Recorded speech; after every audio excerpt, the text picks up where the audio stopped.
शहर में रहकर यही बदतमीजी और ओछी हरकतें सीखी आपने? अपने से बड़ों का लिहाज करना नहीं आता आपको? किससे कह रहे हो तुम? आपसे कह रहा हूं। औरत पैदा हुई है तो औरत की तरह रहना सीखिए। मीना।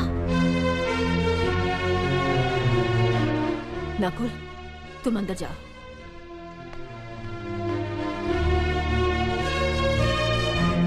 पागल हो गई हो तुम? औरत होकर एक मर्द पर हाथ उठाती हो? इतनी ऊंची घराने की बहू होकर ऐसी नीच हरकत, शर्म नहीं आई तुम्हें? कौन सा ऊंचा घराना? ये जहाँ सिर्फ एक आदमी राजा है और बाकी सब उसके गुलाम। मीना, चिल्लाइए मत। आप मेरी सास नहीं है। जिस तरह आप इस घर की बहू हैं, वैसे मैं भी हूँ। बहू हो तो बहू की मर्यादा में रहो। मर्यादा की रस्सी में तो आप जैसी जाहिल और गवार औरतें बनती हैं। मुझ जैसी पढ़ी लिखी मॉडर्न जमाने की लड़की नहीं। Uneducated idiots. Excuse me.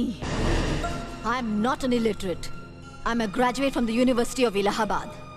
I am aware of the modernization of women, but I have not forgotten my culture, my customs, my traditions and my values. And most of all, I'll never ever forget that I am an Indian woman.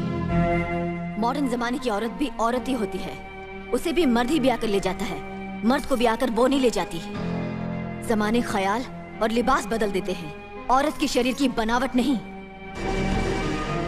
लोग तुम्हारे ख्याल की लड़कियों को लज्जत का सामान भले ही समझते हो, इज्जत के काबिल कोई नहीं समझता। इज्जत आज भी उन्हीं औरतों की होती है जिनकी आंखों में हया हो, लाज हो, शर्म हो। हम नहीं कहते कि तुम बंदिशों में रहो, लेकिन अपने दायरे की सीमा को मत भूलो। लड़की जब अपने माँ बाप के घर होती है, तब उसके कांधों पर अपने ही घर की इज्जत का बोझ होता है।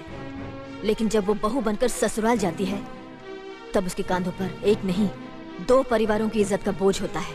आज जिस तरह तुमने नकुल को तमाचा मारा है, अगर उसी तरह उसका भी हाथ उठ जाता तो तुम्हारी क्या इज्जत रह जाती?